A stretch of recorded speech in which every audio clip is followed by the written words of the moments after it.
are talking about the PRIMEVALS, also sometimes known as the hybrids.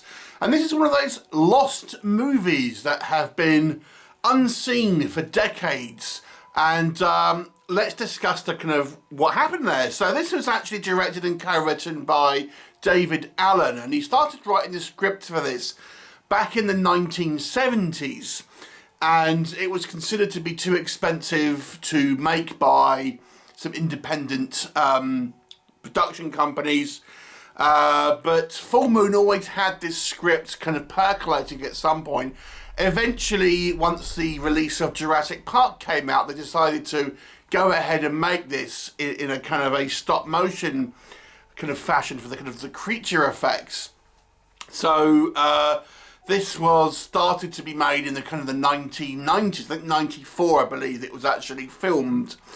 But it was never quite finished, and unfortunately David Allen passed away, and it had sort of sat on the shelf, not quite finished, and it's been restored and kind of just touched up to be now a finished product for a 2023 release. Although it does state this as a 2023 release, it's really a 1990s movie with a script based in the 1970s.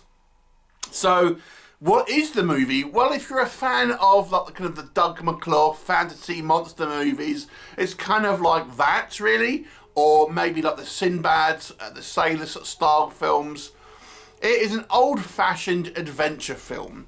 And the story is that they have finally found a Yeti.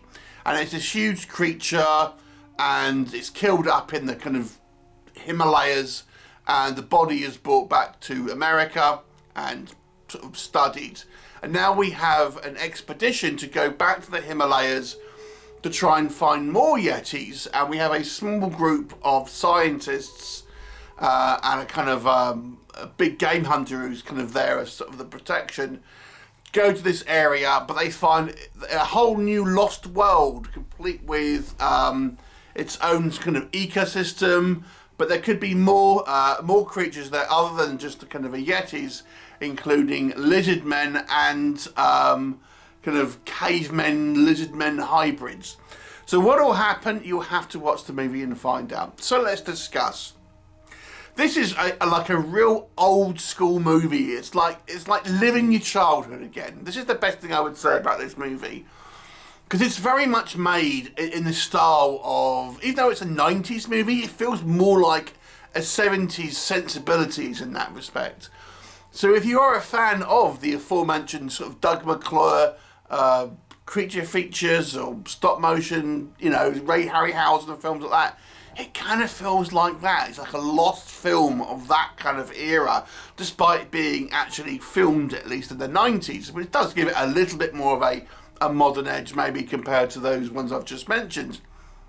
However, just the style of filmmaking, the kind of the way the characters are, the way the kind of obviously the VFX are made, it is like living your childhood. It's the best way. It's so unpretentious in regards to its style of storytelling. It's just like nostalgia, if that makes sense. So it was really nice to watch this actually, and have this like little artifact of a movie that was from a bygone era.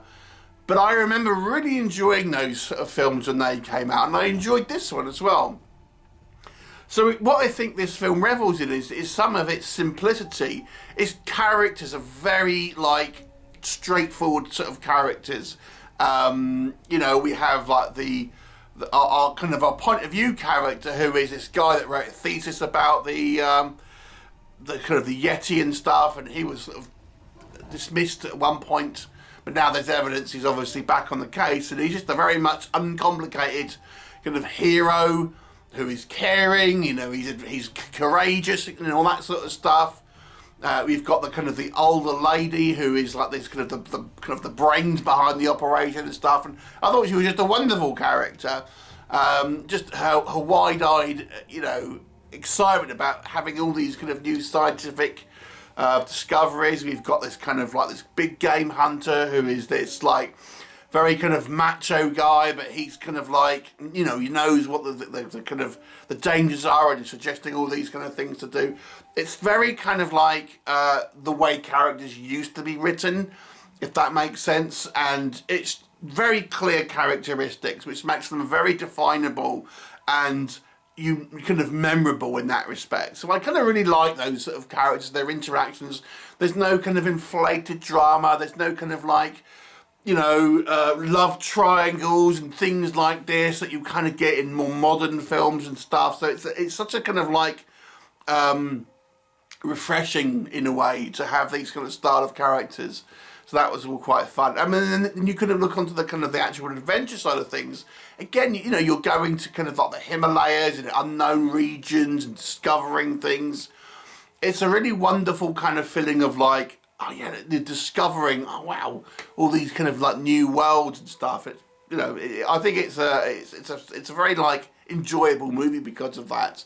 And then obviously we have the kind of the VFX. I mean, stop motion ultimately was sort of somewhat kind of forgotten about to a certain degree, unless it was kind of like for a niche project like the kind of, I don't know, the Wallace and Gromit or something. But it never really it was kind of replaced by the CGI era of kind of doing monster effects. And you know, it's again, it's warm and cozy and it's kind of fun, and for stop motion the effects are good, but obviously they're not quite maybe as seamless as modern effects, but they're still very kind of like that retro kind of feel to it, and I still enjoyed them. And the sequences are good for you know, for these kind of like obvious effects. I mean, we have these huge Yetis, and I think it does elicit emotion. You know, we have these kind of the fate of these things, and they get killed, and you kind of think, oh my god, you know, that's sad and stuff like that. So I think, even though, yes, you look at this and you might think the effects by today's standards might look a bit janky, especially if you're younger and you didn't grow up with these effects. I think you may find umbrage with them, but I still kind of enjoyed them for what they were. And we have the latter half of this movie. There's lots of kind of like lizard men in it, which are all kind of quite fun, and they kind of look, you know, quite kind of dangerous and stuff. But it's a sense of wonderment I think this movie really has, that's kind of its secret sauce here. For example, the every kind of discovery that this group of people find, you know, you really kind of you buy into it, and you kind of like enjoy it, and you think, oh wow, you know, they found an alien spacecraft, and they find like a recording of like an alien in it, and it's like, you know, I don't know, it's just kind of like refreshingly vintage is the best way I would describe it.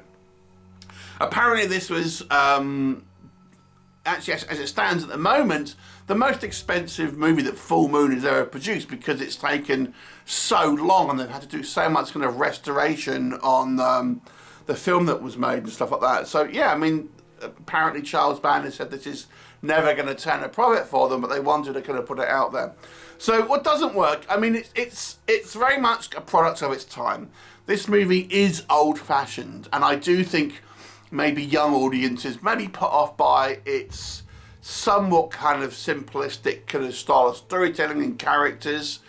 I mean, there is some science ideas here, certainly about kind of evolution and kind of like genetic manipulation and stuff like that. So there does have some kind of some more heady things in it, but just the way the story is kind of played out and the characters are obviously kind of quite broad and you know, that sort of thing, may be a little bit kind of like old fashioned for modern audiences, as well as the effects as well. I mean, again, I can appreciate stop motion effects because I'm old enough where I grew up with the likes of like Clash of the Titans and things like that, and I really enjoyed, as I say, these Doug McClure movies and things like that. But arguably, and if you look at it objectively, yes, they don't maybe look quite as good as maybe obviously CGI if you compare it to Jurassic Park, which is obviously a massive budget movie compared to this one. I do think some of the effects could have been achieved to a better standard had they used, for example, for some of the lizard men, just have their very slender actors, and I think you could have got maybe a better look with some of the scenes had they just used men in suits rather than kind of, you know, the kind of the stop motion and composite effects and things like that. So yes, I think stop motion would have been fine for some, but I think maybe Men in Suits may have made this movie a little bit.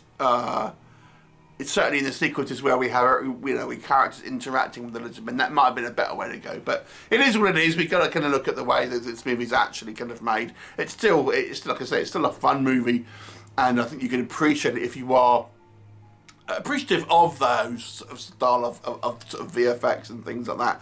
I mean, again, everything what I like about the movie is kind of maybe what you can say at its detriment. The characters are a little broad.